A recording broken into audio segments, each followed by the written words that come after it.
Kia ora koutou. Markie here, slightly out of breath. You can probably guess why. I'm up a mountain, well, a short way up a mountain. The summit is lost in cloud for the moment up there, and it's a long way away. So having a gentle New Year's Day or New Year's Eve walk. It's New Year's Eve here, which in this part of the world comes early. If you're watching this on New Year's Eve, then Happy New Year to you.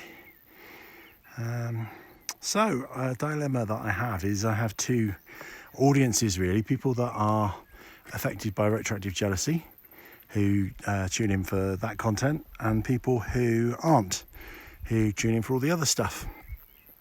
So this hopefully will satisfy both of you, because if you're not interested in retroactive jealousy, you can look at the amazing views.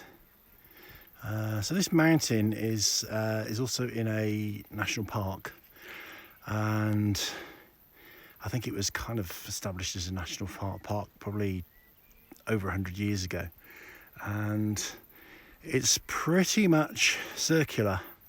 That's how they designated it, and it actually is. You can see there, I've shown this in other videos, there's a little bit of an extension to the circle there, but generally most places, if you look, there's a perfect circle of forest, and then it gives way to pasture, which is kind of quite something. So that's the background. Now the topic. Okay, so bear in mind also that these videos are really, they're vlogs with that are shot on a camera, so you don't need to watch them, you can just listen. I'm not going to use any visual aids. There's going to be no fancy graphics on the screen, just going to talk. Retroactive jealousy. Okay, so if you don't know what retroactive jealousy is, there are videos that introduce it. You can check in those if you're curious and you want to know what that is. But for those of you who have retroactive jealousy or have a partner with retroactive jealousy, you'll know only too well what it's about. And what I want to talk about today is a particular phase that people go through when they're in recovery from retroactive jealousy. And it's a necessary phase, I would say, but there are some warnings that I want to give, really. So this is something that I see most for people that go on online support groups, or fora as I like to call them, which is the proper Latinized plural of forum. I don't like saying forums, it galls me enormously, but when I say fora, nobody knows what I'm talking about. So from now on, whenever I say fora, you know what I mean. Okay, so groups, like the groups on Facebook. So I moderate 2 groups, and I'm a member of probably another 3 or 4. There's probably more that I don't know about just on Facebook, and then probably a whole bunch on other platforms. So you can see this, and it's one of the good things I think about these fora, and one of the bad things about these fora is when you first have RJ and you don't even know it's a thing, you think that you're weird, it's just you don't understand it, doesn't make sense. And then when you find out it's a thing, it's like a huge sense of relief, massive sense of relief. And then you kind of hit with a curiosity of, well, I get hung up about this. I wonder if that's normal for RJ. I wonder if other people with RJ get hung up about that. And the thing that bothers me most about my partner's history is X, Y, and Z. And I wonder if that's just me, or is that universal? So people get on the fora and they ask these questions. And that's that's kind of necessary, I think. But I think it's a phase. It's very much a phase that you need to pass through. And I've done another video on this where I was very kind of graphic and described examining the symptoms and the specific triggers for RJ as a little bit like examining poo. You don't really need to examine poo. Poo is poo. It's not very nice. Just flush it and forget it. So, and this is where I've seen people on some of these groups that are quite some time into recovery, and they're still posting about their triggers, and it's not good. if you're doing that for any length of time. Okay, so if you're doing it in the early stages of recovery, that's great. You know, you need to find out information. You need to find out whether you really have RJ, you know, whether you experience it in a similar way to other people. That's important, and you need to, you know, you need to get some validation and some understanding, and make sure you're on the right path to treatment as well, more than anything, because if it's not RJ, then you know you might be wanting to approach it in a whole different way. But once you've established that it is RJ and you ask those questions, stop.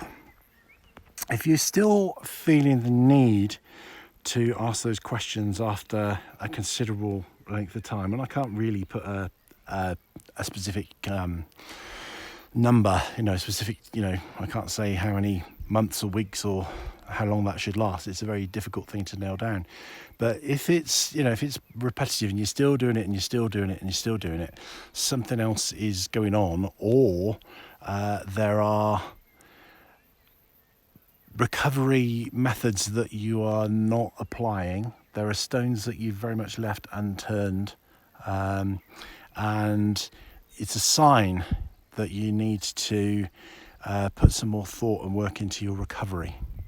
Okay, and just to kind of qualify that really, because I think again people that are kind of new to RJ don't really necessarily have a sense of there being a recovery pathway, but there very much is. You know, you won't get better just by being on internet fora.